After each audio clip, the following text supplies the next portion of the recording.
What is good, everybody? We are back for the post game reaction of the Colts versus Ravens, where the Indianapolis Colts hit a game winning field goal in overtime to win 22-19 over the Baltimore Ravens, who have now fallen and was one of the last two remaining undefeated teams in the AFC. Now, the Ravens fail to win this game, and anybody that watched the game, you've seen it was absolutely probably the most sloppy game of football I've ever seen. Some people are going to blame it on the weather, but I'm going to tell you exactly what it was.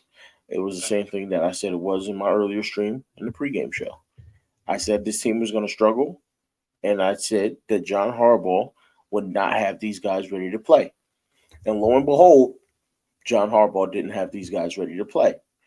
Now, I don't know how many times as Ravens fans we're gonna go through this whole thing of, hey, John Harbaugh is a good coach versus John Harbaugh is just a guy.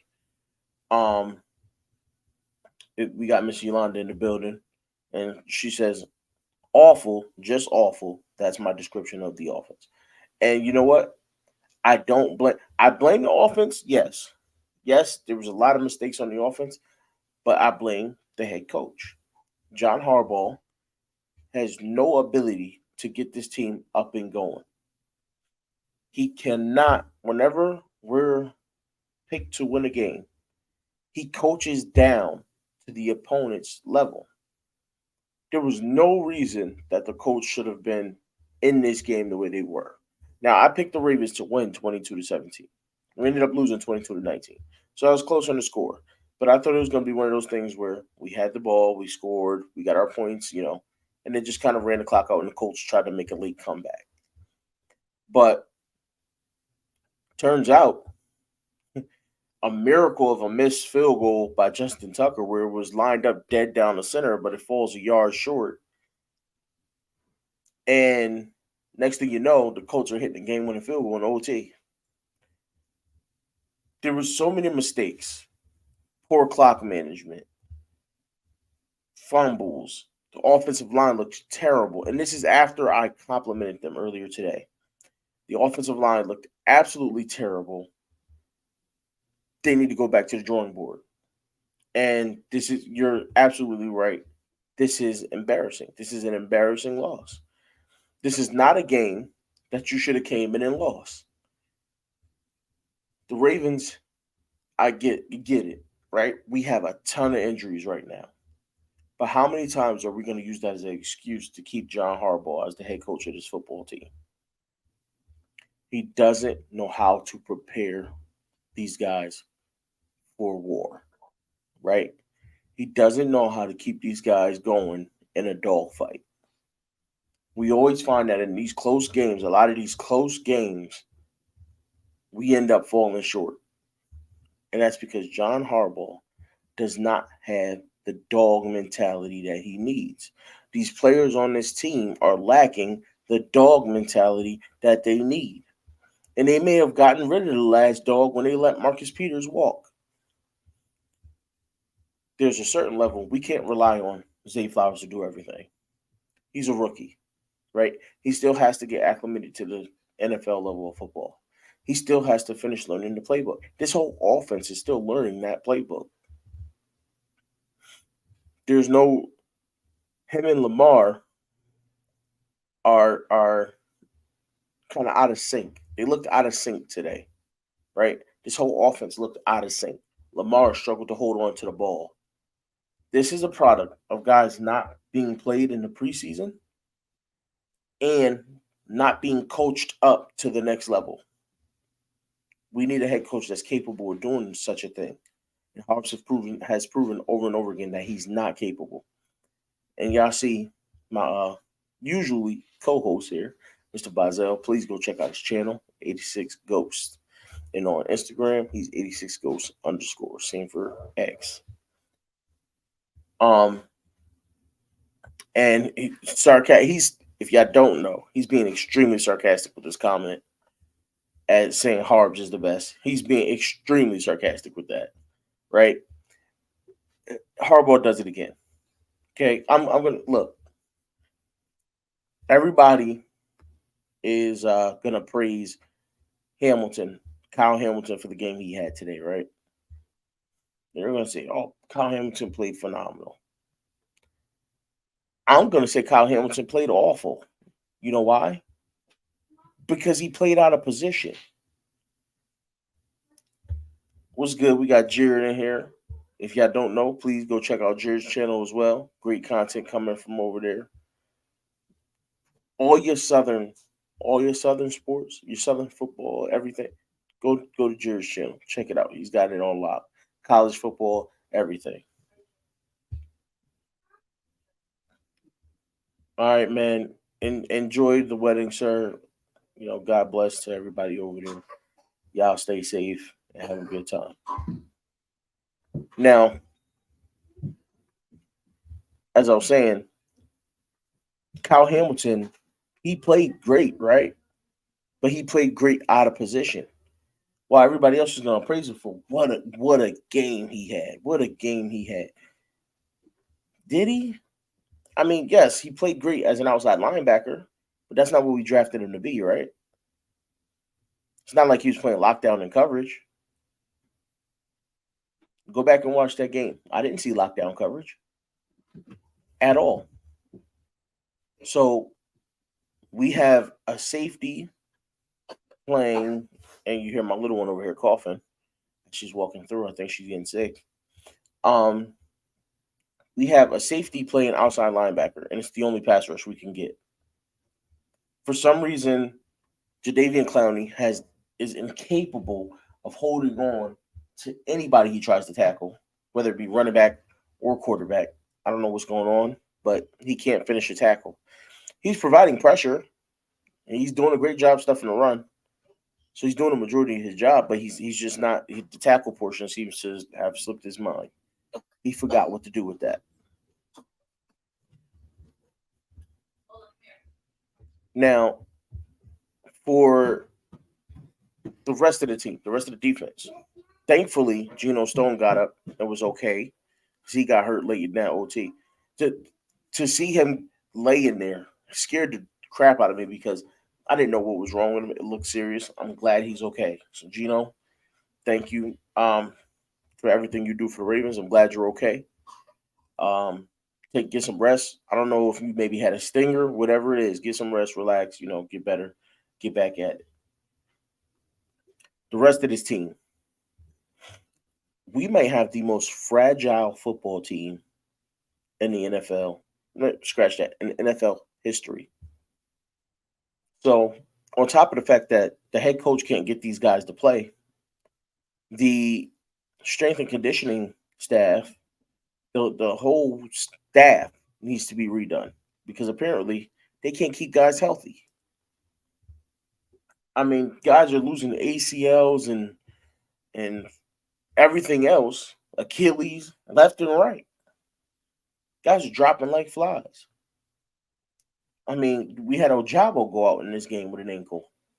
He just got back from a torn Achilles. Gus had a concussion. Gus, I hope everything's okay. We missed you late in that game. I think if Gus Edwards is in that game, it makes a heck of a difference. The man averages 4 to 5 yards per carry for a reason. If Gus is in that game, we give it to him and he picks up a couple of those first downs that nobody else could get. Now, I too am upset about the refereeing in this game, right? A couple of egregious calls missed towards the end of this game. A face mask on Zay Flowers that should have been a first down. Would have kept the ball alive and probably would have won the game then. And then at the end of the game, a pass interference also on Zay Flowers. And the refs just don't call it. But here's a news flash. We shouldn't have to be mad at the refs for missing a call late in the game that we should have won early on. This game should have never came down to an overtime loss in any way, shape, or form. We should have locked this game up from the word go. We should have came out and we should have been sharks. We should have been predators in this game, right? It's not like we're the only team dealing with injuries. Other teams are dealing with injuries too. The Colts have injuries too. Not only that, the Colts are a bad team with injuries. And guess what? They just beat us. So all my Ravens fans out there who believe this team's Super Bowl ready, please, do me a job and temper your expectations because I think we all see there's some growing pains here. I love this team, I do, but sometimes when you have skepticism like I do, when you have this level of skepticism, people tend to question you and why you feel that way. I opened up. Coach did a Sip to Tally Films, by the way. Go like, share, subscribe. He did a power ranking before the season started. The best power rankings I've ever seen in my life. And I said the Ravens are the number 17th, 15th, or 17th ranked team in the NFL.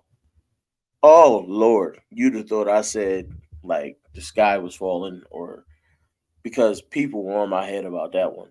Oh, I'd never lived that ever. Well, guess what? They just went out there and lost to a team that's probably 30th ranked, right? So to me, they look a lot like a 15th or 17th ranked team in the NFL. And it just is what it is. I get it. Other teams are playing bad, but the good teams are doing what they do. Did Miami not just go out and put up, last I checked, 63 points over Denver? And Denver's defense is no slouch. Denver has a good defense. They went out and put up 63 points on Denver. Why? Because their coach gets them ready for all the games. They don't play down to their competition. I saw a stream earlier this week said we should blow out the Colts, right? We should put up 40 on them. This and this and that. And I had to be negative Nancy in there and say, not gonna happen. 22. I gave it 22. I said 22. Unfortunately, it was the Colts that got to the 22. We only got to 19. But I knew the history of the Ravens. I knew the history of the coaching. I knew where things were going. Was I happy to see this? Of course not. You see that on my hat? Ravens fan, die hard. I bleed purple. But sometimes you have to open your eyes to see where things are wrong and where mistakes have been made. And the mistake that's been made is leaving John Harbaugh in power of this Ravens team. Because over history now, we've been showing that we can't win the close game. We can't clutch it out anymore. Think about that, y'all. We can't clutch it out. We were within a fumble of winning a playoff game against the Bengals last year, but we didn't do it. We can't clutch it out. And you know why that is? Because Harbaugh didn't specifically say to Huntley, hey, stay low and burrow your way into the end zone. So Huntley took it upon himself to jump over top. You don't think that comes down from leadership? Yeah, he made a dumb decision, but you don't think the head coach should have emphasized that if that's what he wanted to happen? I mean, head coach definitely threw him under the bus after the game. He said, "Oh, I don't know why he went over the top. Well, why didn't you tell him to stay low?" I think we overlook how bad our coaching staff is, right? We just got Monken, so we're giving him a chance. Understandable. He was just on Georgia's championship team as an offensive coordinator for the last, 2 years? So, understandable he gets a chance. This team has to gain chemistry. Mike McDonald. Mike McDonald. Yeah. I can't really blame him because sometimes as a defensive coordinator, you need the talent on the field. Burden Stevens, who I said could develop into a number 2 corner, he's showing that he's still middle of the pack because he gave up a big play there at the end of the game, but he made up for it. He made up for it, and it seems like the only way we're going to get in the backfield against any team is with our defensive backs because our pass rush can't do it. No way We lost Ojabo early, so we had Jeremiah Moon and Jadeveon Clowney and Malik Harrison on some plays, right? If I'm any team coming in, I'm not afraid of that. They need to figure something out on that side of the ball. And then to go back to the offense, to go back to the offensive line specifically, who I just praised in the pregame show. When I gave my predictions for this game, I praised the offensive line for what they did last week. Well, it turns out maybe the Bengals defensive line just isn't that good because the Colts defensive line looks tremendous today. Tremendous. Now, there was one great block by Musty on a run by Lamar early on, where he, on a QB draw, up the middle, Musty blocks the D lineman, passes him off to Zeitler, moves up, makes a key block on a linebacker to get Lamar into the end zone. Beautiful play. Beautiful play, right? But that's one of few. It was one of few. They looked terrible. They looked wretched. They looked horrible. Right? And I'm not just talking about Musty. I'm talking about the entire offensive line. Looked terrible. Morgan Moses went back to being regular Morgan Moses, where he's getting penalties and he's getting beat. Pat McCarty went back to getting beat at left tackle. Musty went back to Musty. I thought I was going to be able to come on the stream today and call him Sam Mustafer. No, you're Musty. Because you stink. You're Musty. You stink. That's just is what it is. We're going to have to deal with that until we get some guys back. Plain and simple. And then our left guard, our starting left guard, John Simpson, he did pretty well. He held his own. He didn't do terrible. But I guess he did because the whole offensive line did terrible. But he wasn't as bad as Musty or McCarthy. He's serviceable. But realistically, we need to fix the whole left side of the line. And that counts for Ronnie Stanley. We might as well get him up out of there and get a new left tackle. We're drafting. I know everybody's saying we're drafting corner first round next year. No, we need to draft offensive line. We need to redo this, retool this whole offensive line because we don't know if Kevin Zeitler is even coming back. He may retire. So now you're looking at 4 out of 5 positions that's going to need to be retooled next year on the offensive line. Linderbaum, we know will be okay. He's our center for the future. What do we do at right tackle, right guard, left tackle? That's going to be question marks. So I think we draft early and we sign whoever we can from free agency. Big names, not these guys that not the John Simpsons. No, we don't want those guys, right? We don't want the guys that can stand in just because they've played some years in the NFL. We want all pro caliber linemen because we have a Ferrari to protect. There's no reason why this game should have been competitive just because Lamar Jackson ran the ball so many times. I thought the key coming into this season was to get the ball out of his hands, right? So run the ball and then be able to pass the ball. Well, unfortunately, he couldn't stand in the pocket. You got him running every other play. Lamar Jackson, the $260 million quarterback, he's running every other play. What is wrong with that? Am I the only one that sees that as wrong? There's no reason our guy should be out here putting his career on the line every play. Right? We need to also talk about how our Ferrari needs to improve some decision making too. Throw the ball away and don't lead. That's it. Absolutely. That is not lost on me by any means. Lamar is also at fault.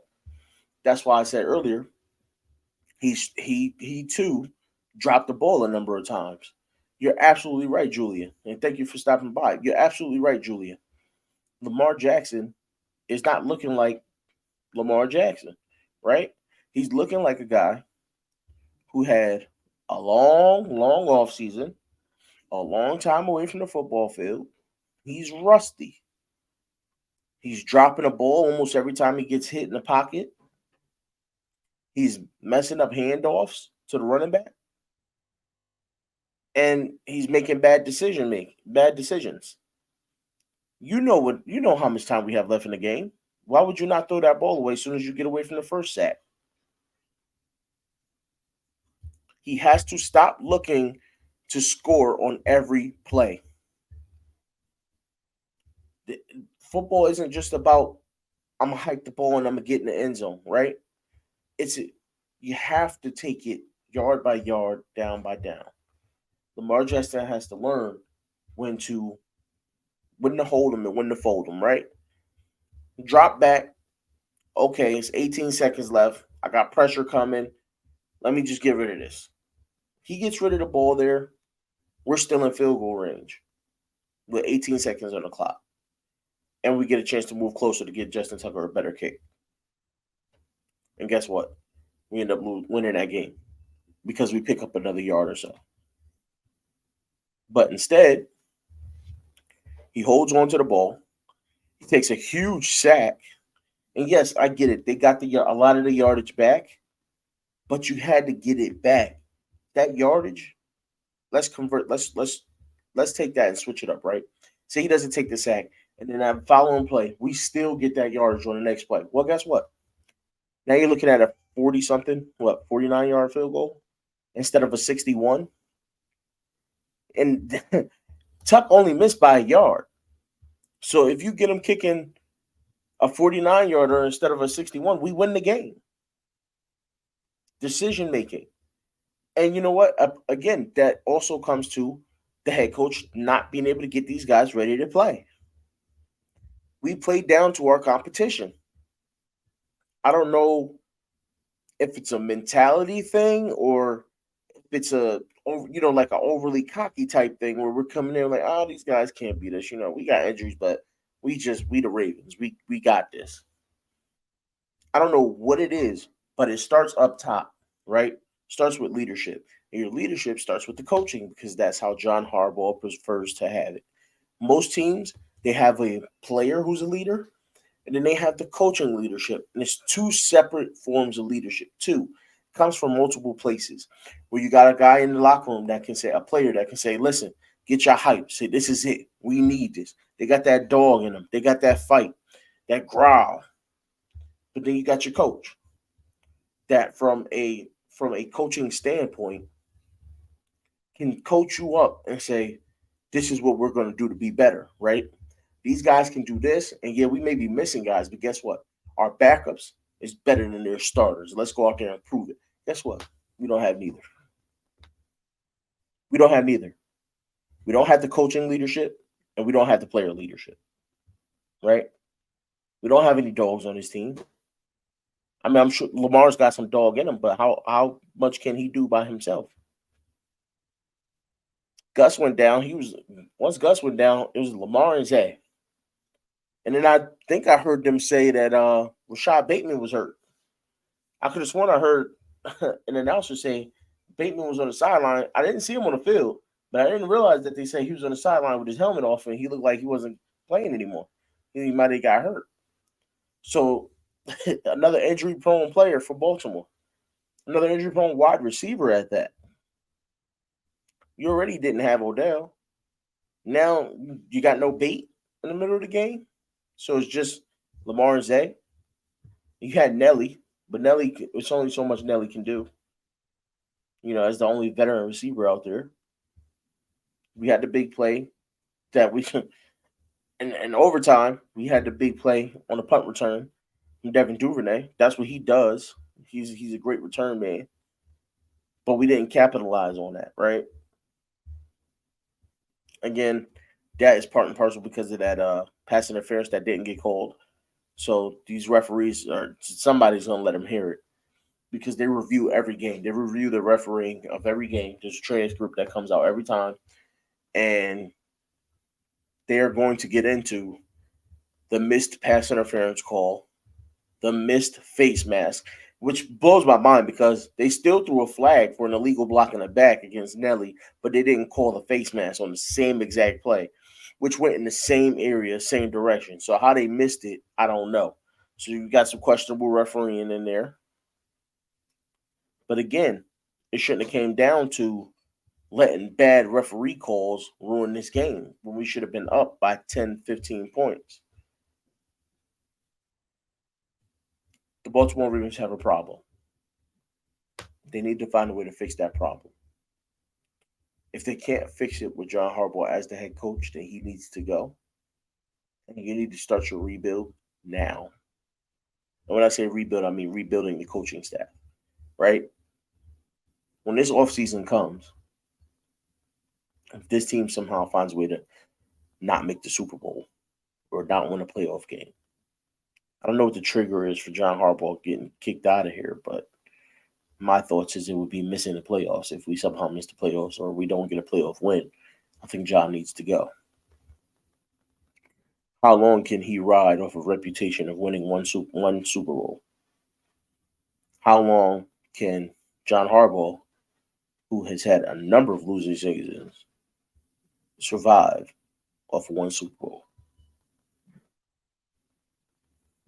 I mean, it's gonna be interesting to see. This was a big loss, but it was a big loss in the sense of you want to see us. These are the games that we need to win. We know that the games against the good teams are up in the air. So the games against the bad teams are the ones that we need to come in and we need to close it out.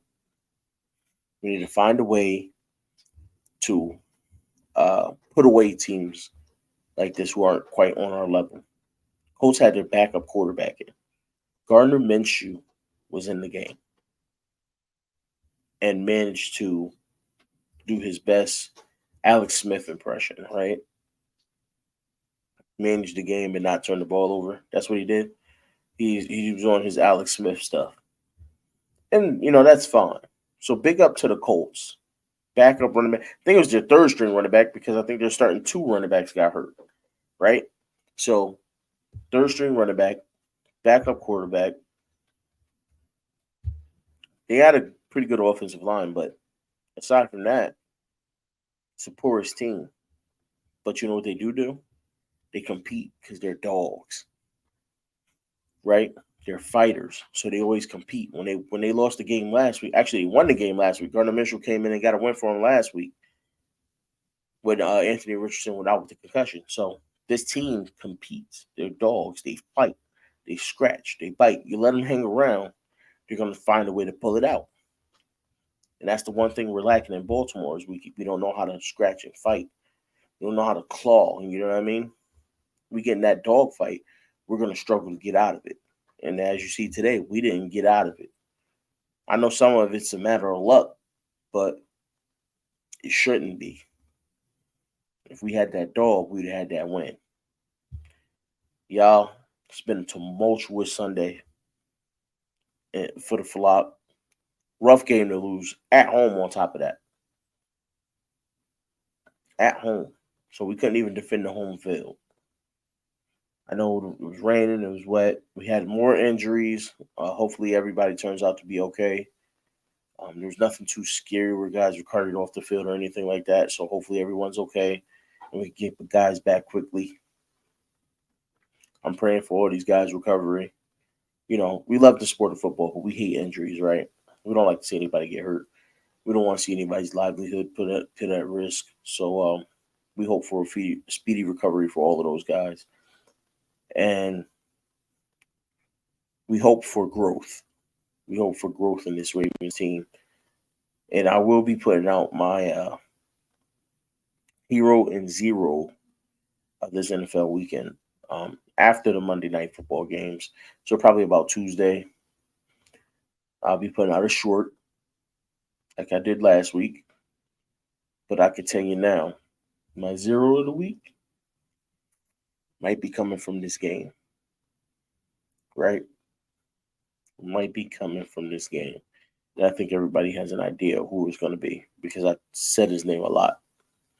I said his position a lot in this stream. So we know who our zero of the week is probably going to be. Now, next week is another week We need to get on the practice field, do whatever they got to do to work on ball handling, ball control, and get get things in line, man. We need to settle down, get refocused, get healthy. Hopefully, we get a couple guys back next week. Hopefully, OBJ. Hopefully, we get our O line back with Linderbaum and maybe Stanley. Um, I think after next week, you can start bringing back guys like Marlowe, Keaton Mitchell, those type of guys. I'd love to see Keaton Mitchell right about now. Gus needs help. Gus can do it, but that concussion was kind of a little setback. You know what I mean? You see something like that happen, and you go, "Oh, that's right. It can happen." In that situation, it would have been nice to have Keaton Mitchell to be able to, take some of the load off of Gus. It is what it is. Hopefully, we get those guys back. Um, Pray for the health of the rest of the team. Guys, it was a tough loss, but we bounced back, right? No team's perfect. No team goes perfect in the league. Not anymore, not these days. I know teams have, but it's a tougher league now with the way the league is trending. So, and I don't mean physically tougher league. I mean, it's like harder to stay consistent. Consistency is hard to come by, especially with the number of injuries these days. But y'all, I hope you had a great Sunday. I hope you at least have fun watching the game with your family around. I know me, and my wife were jumping all over the living room, especially me. Almost pulled a hammy, jumped up, darn near slipped on the rug, almost pulled a hamstring. So I understand their injuries, right? It's injury season, apparently. Because I almost pulled a hammy here watching the game. All right. Um, it was a great game, hard fought game by the Colts, and we kind of just rolled over and died. But we'll recover, go flop. We'll be back next season, and you know the deal, Yolanda. I'm ready to stream at all times. You already know. No things needed. But y'all have a great one. I've enjoyed your time. I believe Coach is streaming. Sip the Tally Films. Go check him out. He's doing a post game show. I think he's doing a post game calling. Go check him out. Um, y'all have a great Sunday. Y'all, we got this next time, right? Next time. Stay blessed. Peace.